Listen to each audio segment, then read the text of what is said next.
Yo guys, check kamusta mga idol. So ayan, mag-update tayo ngayon dahil napakalupit. Grabe ang mga news natin ngayon mga pare. Mga pare, grabe mga news natin mga lods, no? Medyo may mga malulungkot, may mga solid na news at may mga disturbing news mga idol. Grabe sa crypto, may disturbing news. Naku, grabe talaga news natin ngayon. So bago tayo mag-start mga idol, request lang, palike muna ng ating video mga lods, no? At syempre sa mga gusto ng ganitong content, everyday crypto news, ano pang hinihintay nyo? Huwag na kayo mag-subscribe kung ayaw nyo. So ayan, mag-news na tayo. Grabe, no? So ito unahin na natin to kasi nandito na mga lods, no? So kita nyo naman ang ating Pi Network mga lods, medyo nag-pump mga idol, no? So from 0.6, isipin nyo, nag 0.5 ba to? 0.5, oh my god, 0.5. So ngayon, balik tayo ng $1.3. Mga idol, no? Nabasa ko sa mga comment, ang daming sutoy. Ang daming nagsabi na, ano ka na, naipit ka na sa Pi mo, no? Mo, kala ko ba, magaling ka. O, ayan na. O, ano na, sinagot na kayo ng chart, mga suits. O, ayan na mga load. Alam nyo, yung mga nagre-reklamo sa mga downtrend, biglaang dip, kumbaga, nasi-shake out sila, nagugulat sila. Ibig sabihin, hindi sila maalam sa crypto o kulang or mga bago lang sila, no? Kapag nasa crypto ka kasi mga idol, mararanasan mo yung dump, pump, sobrang volatile po ng crypto mga idol, no? Normal lang na nagda-drop, normal lang din na nagpa-pump. Tatlo lang ang dapat yung tandaan pag nasa crypto kayo, mga idol. Tatlo lang. Ayun yung rules natin. Tatlo, tandaan nyo to. Kahit anong taas pa ng coins, mga idol, magda-drop yan. Ayun ang number 1 rule, no? At kahit ano pang drop niyan, kung maganda yung kung may project yan, yung legit hindi yung mga rug pull meme coins kahit ano pang drop niyan, magpa-pump yan, no? Example yung Bitcoin. Kahit ano pang drop nun, magpa-pump yun. Kahit ano pang top nun, magda-drop yun. Ayun yung dalawang rules. Ang pangatlong rules, hindi mo kayang tsempohan yung bottom o yung top. Ganun lang yun. So kung ikaw natutuwa ka na, natataranta ka na, kung hindi mo na alam gagawin mo pag nag-drop, ibig sabihin, kailangan mo pang pag-aralan yung crypto, mga idol, no? So ganun lang yan. Ang dami kasi umiiyak sa comment section, natatawa ako eh. Halatang mga chupul eh. Halatang mga chupul sa Planet Namek, mga loads, no? So ayan mag-update na tayo ngayon. So kung titignan nyo mga idol, ang ating Pi Network, nagpump pa siya ng 1.7, no? Grabe yan, mga lodi. Check ko nga yung ano ko. Alam nyo, dito sa Pi Network, nagba-buy and sell lang tayo dyan sa Pi Network. Kaya kung titignan nyo yung ating, di ba, sino mga nauna dito, mga lodi, no? 26 lang ang aking Pi. Dahil sa buy and sell natin, no? Benta sa top, bili sa drop, naging 93 na. Naging 93 na yung ating Pi. O halos 7,800 na to. From 2,000 plus lang to, 2,400 ata to eh. O, diba? So panalo na tayo ng basta mga ganun. Nag-out pa ako dito. Kasi nag-DCA ako sa Cardano eh.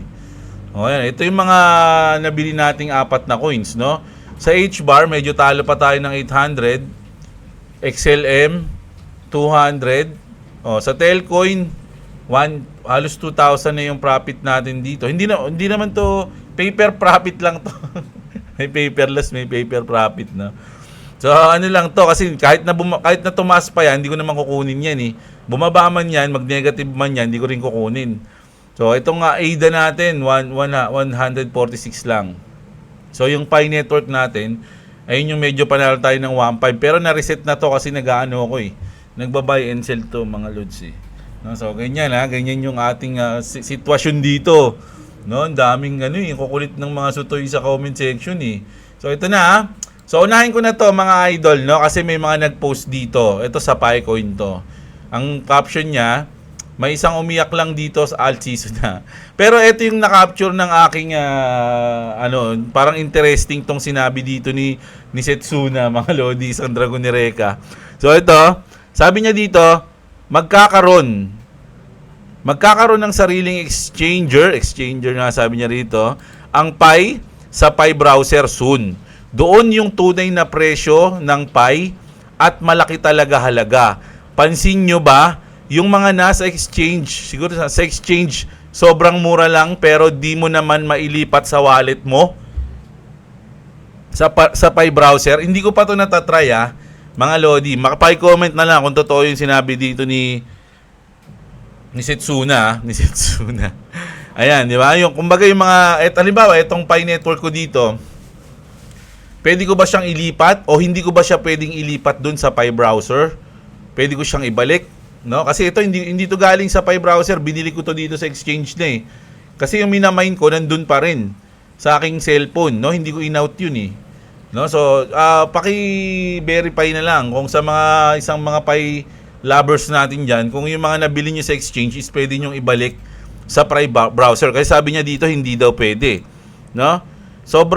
Sobrang mura lang pero di mo naman malipat sa wallet mo sa Pi browser.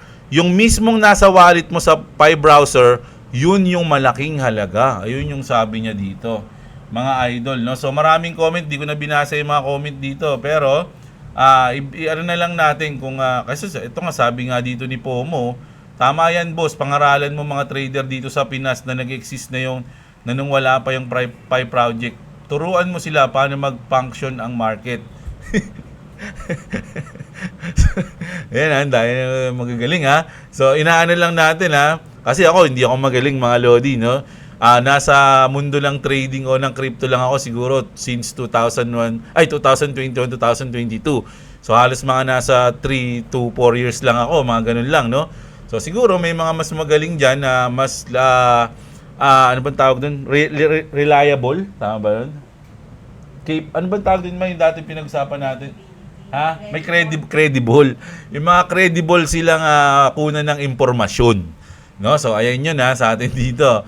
Pero kung totoo man to, good news yan sa mga nagpapay ng Pi coins, no? Sa mga bidder naman, yan yun na sila, may Pi naman sa crypto exchange, so bumili na lang kayo kung gusto nyo.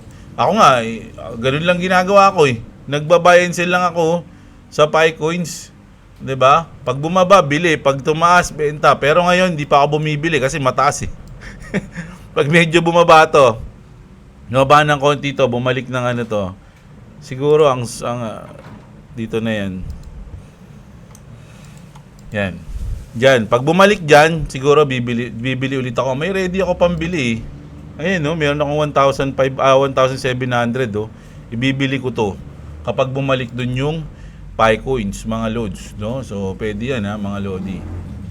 So ayun yung aking thoughts dito. Tapos meron pa dito, ito medyo ano naman to, doon naman to sa side ng mga parang naiinis sa Pi coins, no? Sabi dito, Dear Dr. Nicolas and Dr. Pan, we pioneers pa daw siya, pioneer siya ng Pi we pioneers had received the greatest shame of our life. Oh, grabe.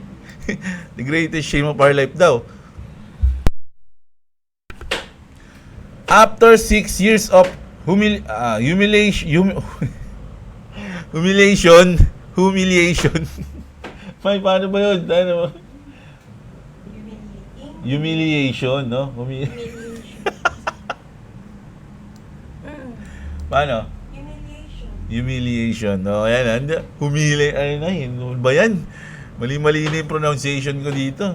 After 6 years of humiliation. Basta yun.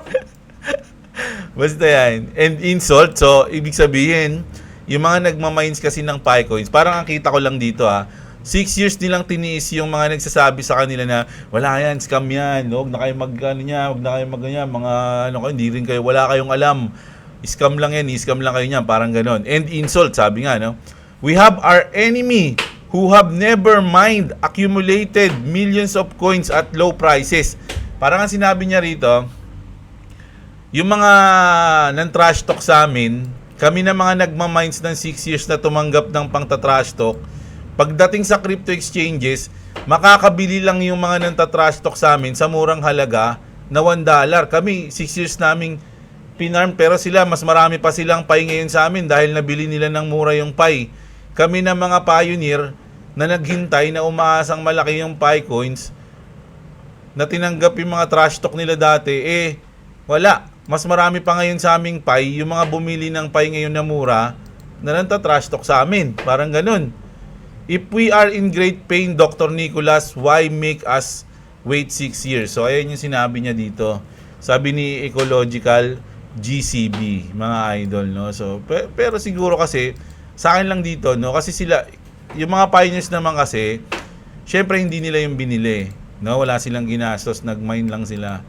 So, parang emotions na yung nilalaban niya rito, mga lods, yung efforts na. Pero yung mga bumili, halimbawa, ako, tinatrash ko yung mga pioneer. Wala yan. Ano ka, ilan ka na? Meron ka ng 3,000 na 3,000 na o 1,000 na Picoin, tagal mong inipon yan, 4 years, 5 years. O paglabas sa crypto exchange, bibili lang ako ng 1,000 na Pi. Magkano lang pala yung Pi? Bibili na lang ako. Naghirap pa kayo ng 6 years. Ako, bumili lang ako ng isang araw dahil mura lang yung Pi. O, di ba? So, parang ganun yung nireklamo dito ni Ecological GCB. Pero kung totoo naman yung sinasabi dito ni Setsuna, o, di ba? Oh, ayan yun ha. Ito mga idol lahat tong mga natin is walang kasiguraduhan, no? Yung sinabi dito ni Setsuna, kung totoo man yan, good news yan. Pero hindi natin masasabi na malaki yung chance na totoo yan. Mas totoo pa to. Yung sinabi dito ni Ecological na yung mga nag-mine, mas marami pa ngayong Picoins yung mga bumili sa murang halaga. No, kung ikaw nakabili ka dito, 0.06 lang, 0.6 lang yung Pi, bumili ka ng 1,000, magkano yun? Nasa 20,000, ganyan. O, isang buwang sahod mo, sila 6 years nilang inipon. Di ba? Parang ganun, mga idol. So, doon nagtatampo yung mga pioneer siguro, mga idol, no? Na, bakit ganun? Kung sasaktan nyo lang kami, ba't pinalipas nyo pa ng 6 years? Sabi nilang ganyan, no? So, ayan yan, mga Lodi, no? Ayan yung,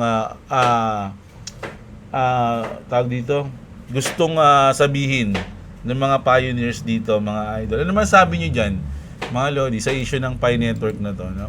So, ito naman, balik tayo sa mga nahack, mga idol, no? So, ito yung mga nahack, no?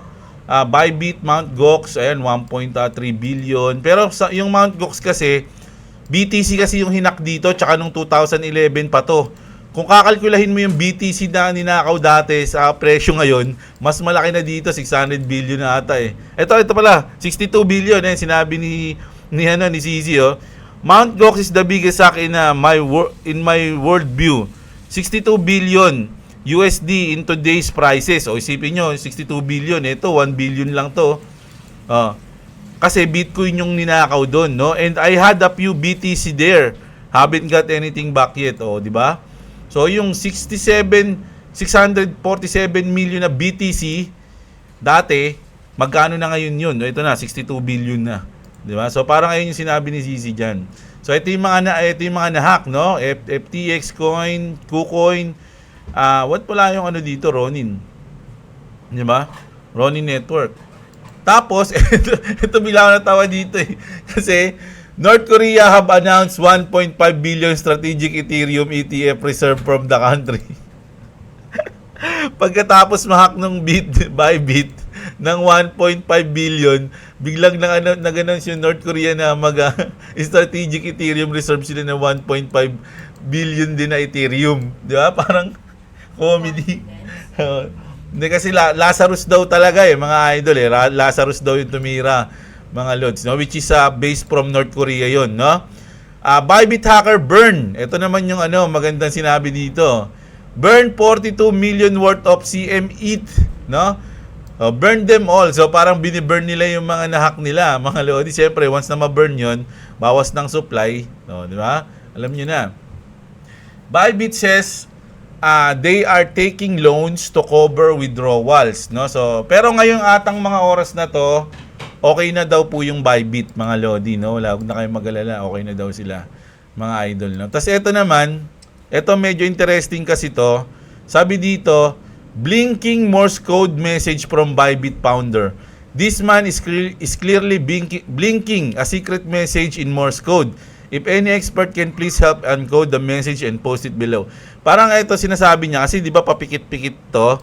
Siguro, ini-interview siya, pero meron siyang gustong sabihin na hindi niya pwedeng sabihin. So, dinaan niya na lang sa Morse code, mga lodi, no? Pumipikit-pikit kasi siya, Morse code daw yan. May nakadecode na ba niyan? Hindi natin alam, mga lods, no? Tapos eto naman, medyo bad news to sa Ethereum eh. Kasi nga Ethereum yung ginamit eh. 'Di ba? Ethereum yung hinak ng Lazarus Switch North Korea. Tapos yung Ethereum na yun, gagamitin nila yun, hindi natin alam kung saan. Pwedeng pambili ng mga nuclear weapon or something, no? Kaya sabi dito, eto muna basahin natin. If Vitalik and Ethereum Foundation don't push through a hard fork to defund the North Korean hackers, they need to be held responsible for aiding and abetting global terrorism. Mga Lodi, no? So, ayan yan.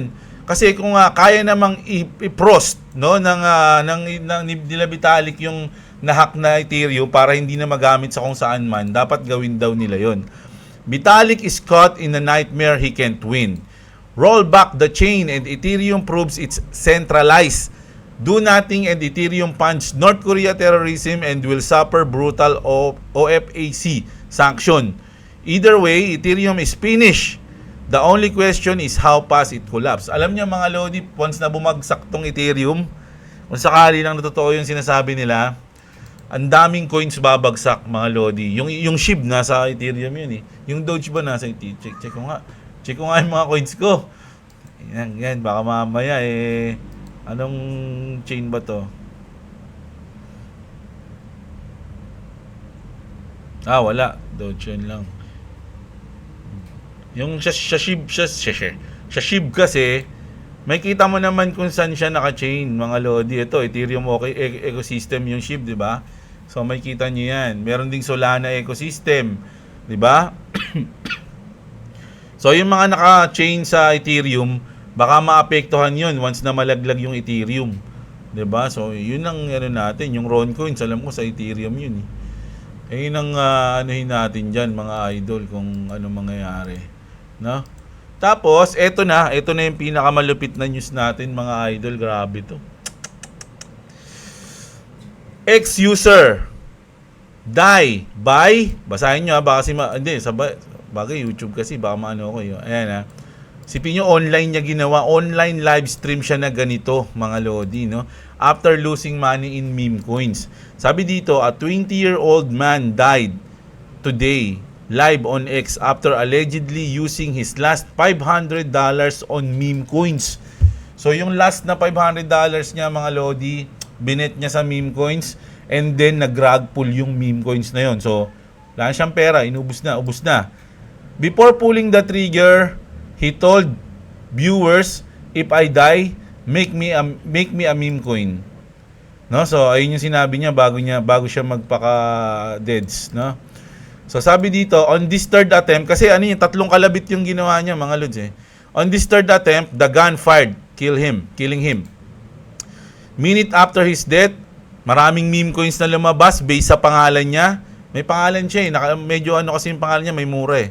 Multiple memes launched with his name showing how low some people would go to make a quick money, scamming others in the meantime.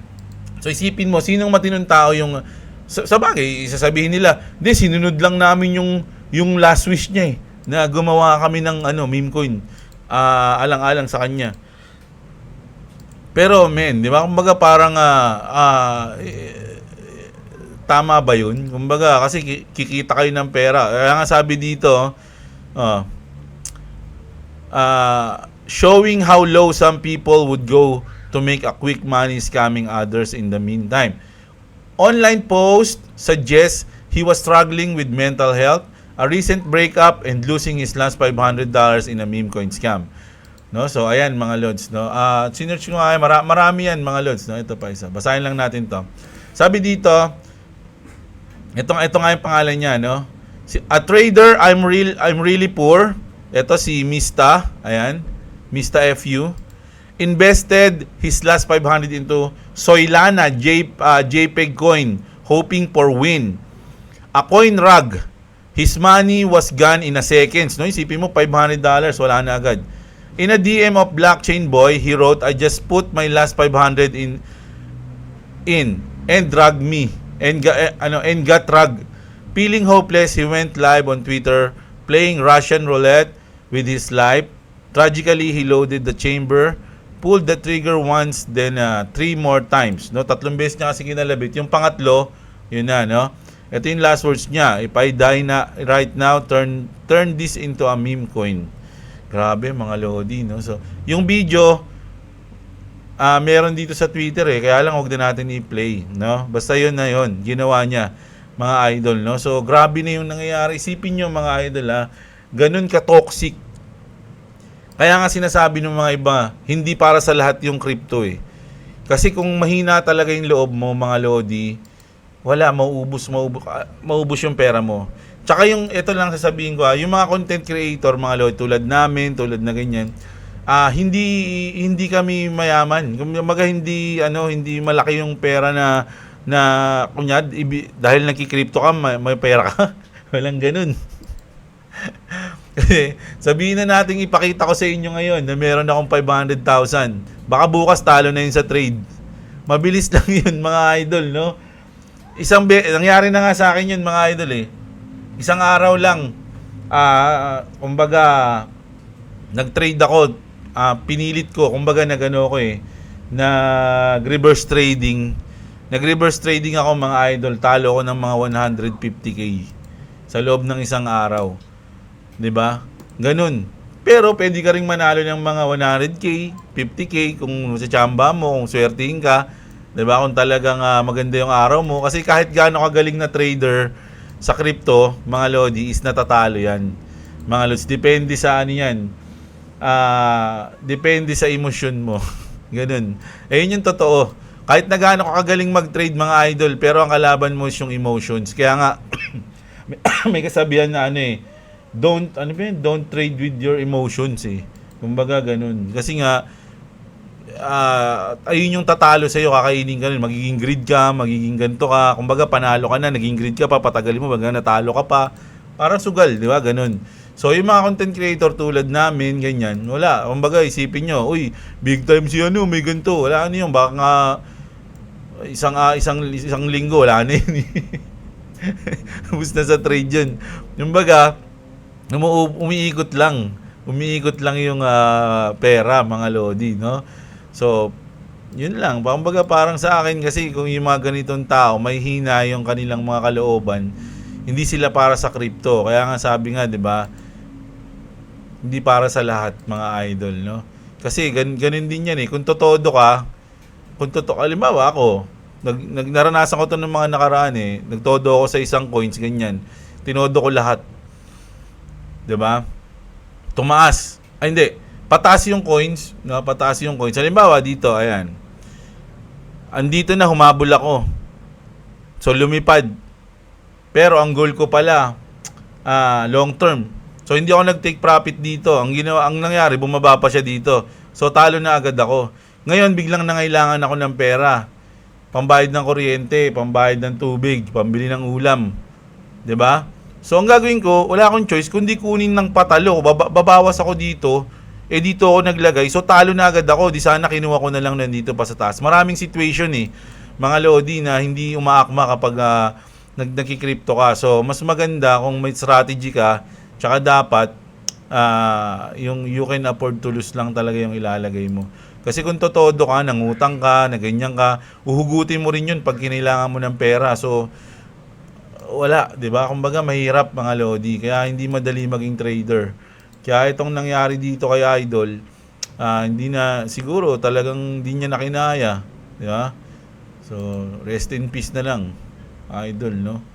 So ayun yung parang lesson na talagang parang hindi sa lahat yung crypto, mga lods, no? Isipin nyo, doon sa mga nagko-comment sa akin na, uy, bumaba, talo ka na. Yun, mga yun, wala yun, walang alam yung mga yun.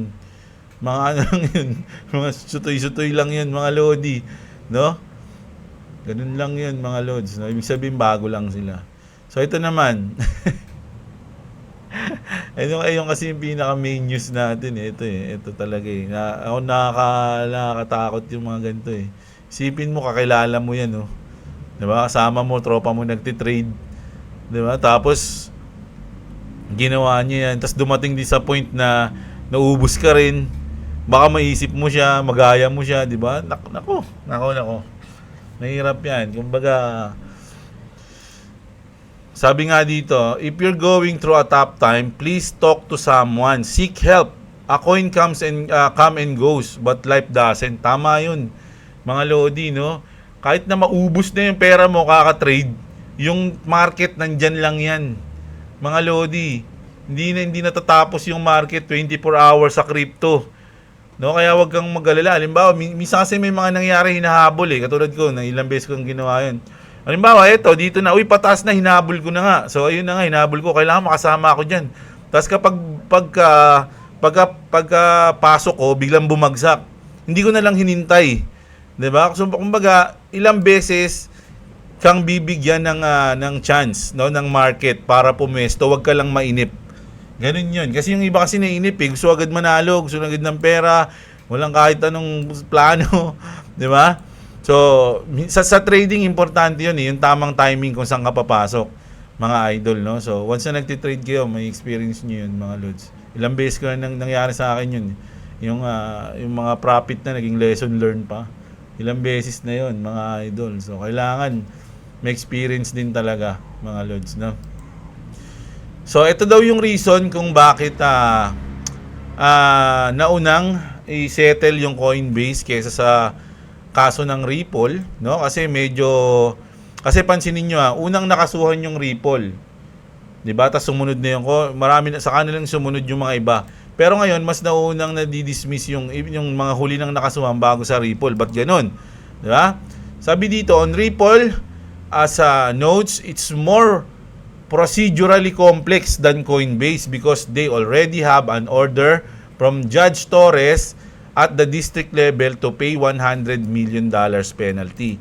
So, ang parang ang nangyayari kasi dito, mga Lodi, pinapababa pa ng Ripple yung penalty. No, parang ganoon. Kaya medyo tumatagal, mga idol, no. Ayun yung mga nakikita kong basa dito sa comment dito, no. So ito medyo komplikado ng basahin. So, yun lang yun. Parang ang nakita ko is parang pinapababa nila yung penalty bago sila magbayad, ganoon. Kasi ito naman, ano ba to? Ito na yung mga Lodi, no. Parang sinasabi nila na kasi nga yung si Trump, magkakaroon sila ng strategic reserve, no? Kumbaga, parang magkakaroon sila ng regulations.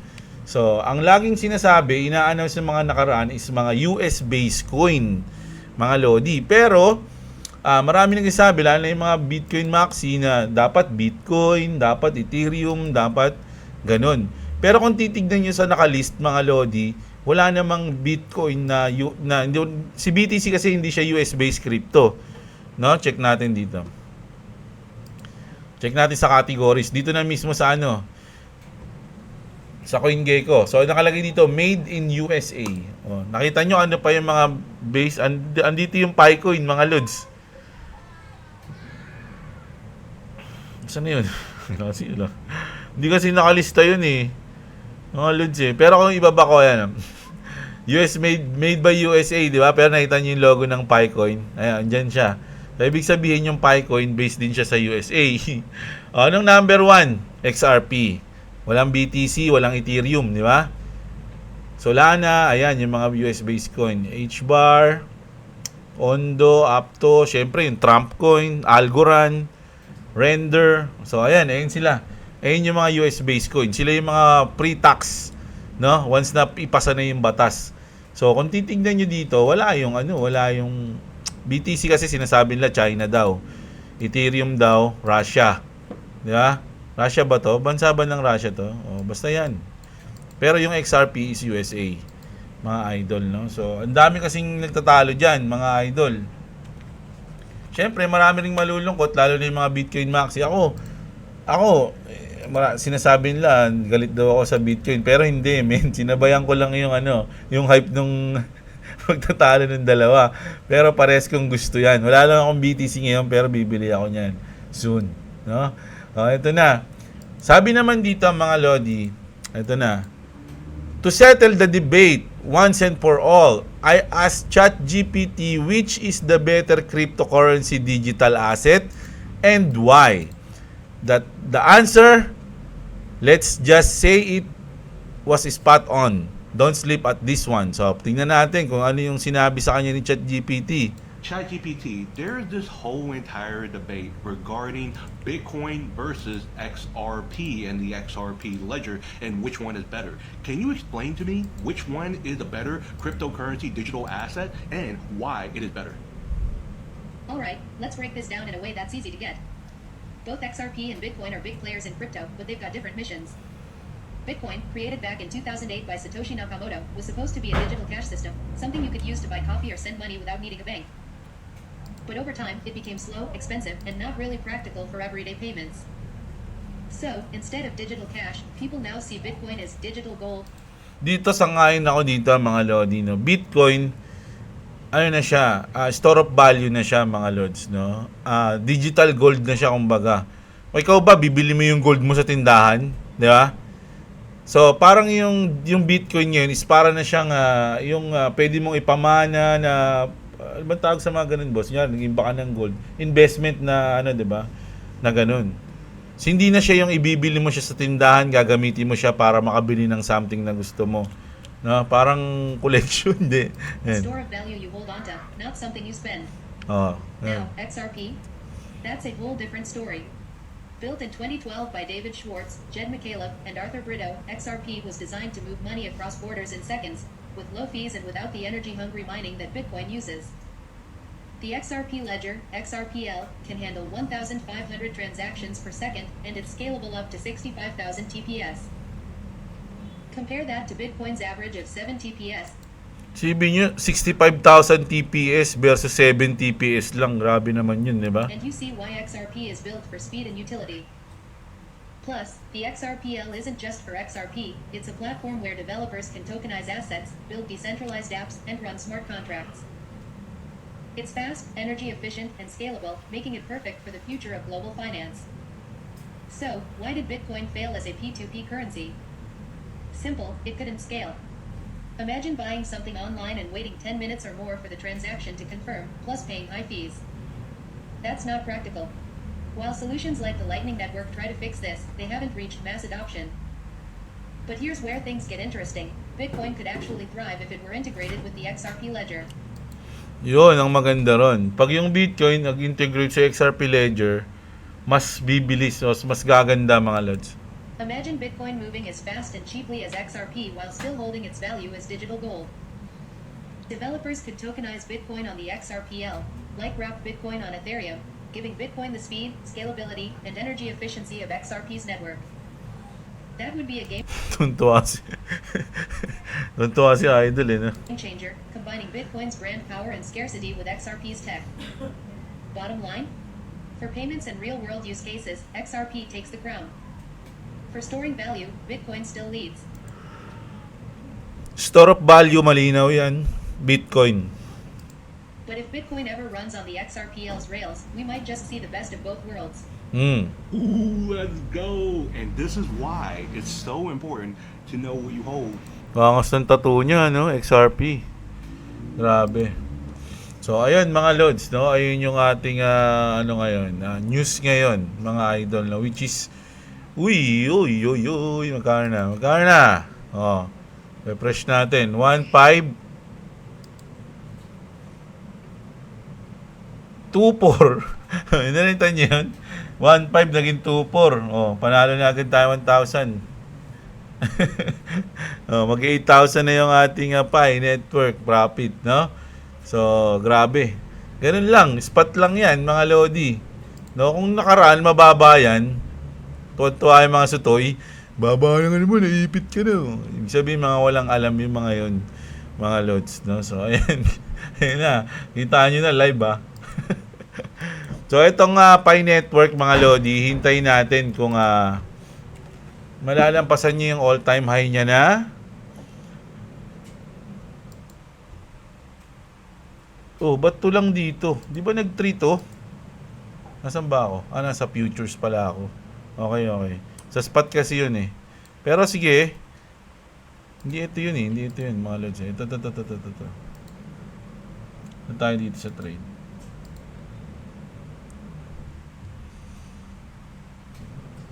Ayan. So kita nyo, layo ng pagitan. Andito siya. Sa 3. Oh. Pero bago niya yan mabasag, ito muna. Kakailangan niyang basagin, syempre. Tapos, ito. Yan. Ngayon yan. Pero, ang ano dito, mga idol, pwede rin may chance na mauntog sila dyan, tas bumagsak sila. Ganun, no? Yung sa resistance natin, mga lods. Ayun yung ihintayin natin ngayon, no? So, ngayong Sunday, mga idol, no? Good luck sa mga magti-trade dyan, sa mga wala pang crypto exchange, yung mga idol natin dyan, andyan yung ating BitGet sa link, pwede kayo mag-register, mga idol, pwede nyo akong tanungin. Pero ngayong linggo, mga loads, medyo bukas na ako magbabasa ng comment, ha. Naglalaba kasi ako, eh. Narinig nyo ba yung washing? So, ayan, ha. Yun lang muna yung update natin. Mabilisan lang muna, mga loads, no? At least, nakita nyo yung ating mga hinanakit ng ating ibang mga pioneers. Syempre, at yung mga nangyaring hack. Update natin sa mga na-hack. Pero ngayon, okay na daw yung Bybit. And then, yung karumal-dumal na news natin, mga idol dito, no? At sana wag gayahin ng iba. Pero rest in peace kay idol, mga lods, no? So ayun lang, kita-kits tayo bukas. Maraming salamat sa mga nanood, mga lodi. Huwag nyo kalimutang i-like yung video natin at subscribe sa mga hindi pa nakasubscribe. Maraming salamat. Magandang araw sa inyo, mga kapatid, at what's up mga idol.